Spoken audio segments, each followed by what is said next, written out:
Bismillah, Alhamdulillah, wassalatu wassalamu ala Rasulillah. My brothers and sisters in Islam, today I want to share with you why is it encouraged and recommended to make dua, especially during a sujood. So of course this is the hadith of Abdullah ibn Abbas radiyallahu anhu that is found in Sahih Muslim, in where the Prophet sallallahu alayhi wasallam said, وَأَمَّا السُّجُودُ فَاجْتَهِدُوا فِي الدُّعَاءِ فَقَمِنٌ أَن يُسْتَجَابَ لَكُمْ. Nabi sallallahu alayhi wasallam, he said, concerning a sujood, make effort to make dua, because it is most likely to be accepted and answered. So why? There are two reasons here. Number one, because the Nabi sallallahu alayhi wasallam said, أَقْرَبُ مَا يَكُونُ الْعَبْدُ مِنْ رَبِّهِ وَهُوَ سَاجِدٌ, that the closest a servant is to Allah is when he is in a sujood. Allahu Akbar.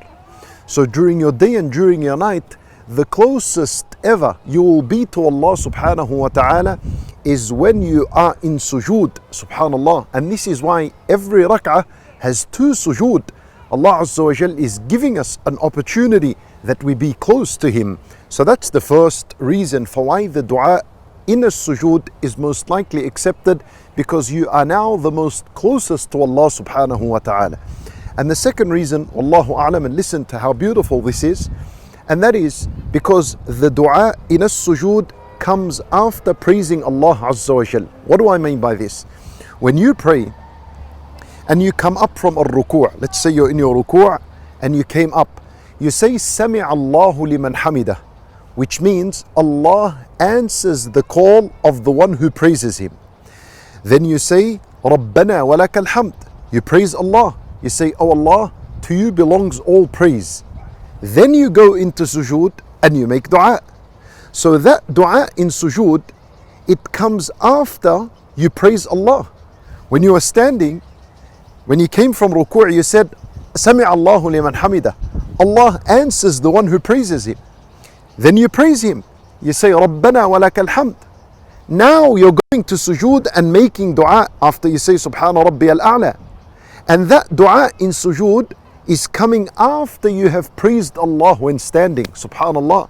And this is why this dua is most likely to be answered, subhanallah. And so of course the dua comes after you say Subhana Rabbi al-A'la. Subhana Rabbi al-A'la, it's obligatory to say it at least once. And the best and most complete way is to say it 10 times. And this is because of the hadith of Anas radiyallahu anhu, when he prayed behind Umar ibn Abdul Aziz, and he said, I had not prayed behind anyone that is similar to his prayer to Rasulullah sallallahu alayhi wasallam than Umar ibn Abdul Aziz. And they counted for him his tasbih in a ruku' and a sujood, and he said it was 10 times. So in your ruku', in your sujood, Subhana Rabbi al-A'la in the sujood, Subhana Rabbi al-Azim in ruku'. But we're speaking about dua in a sujood. So after you say Subhana Rabbi al-A'la once minimum, or 10 times, you make your dua after this. What dua is recommended, and it is supposed to be in Arabic for the one who knows Arabic. For the one who knows Arabic and knows how to make dua in Arabic, it should be in Arabic. Now, and as for the person who doesn't know how to make dua in Arabic, then he can make dua in his language until he learns the Arabic language. And this is for both the voluntary prayers and the obligatory prayers.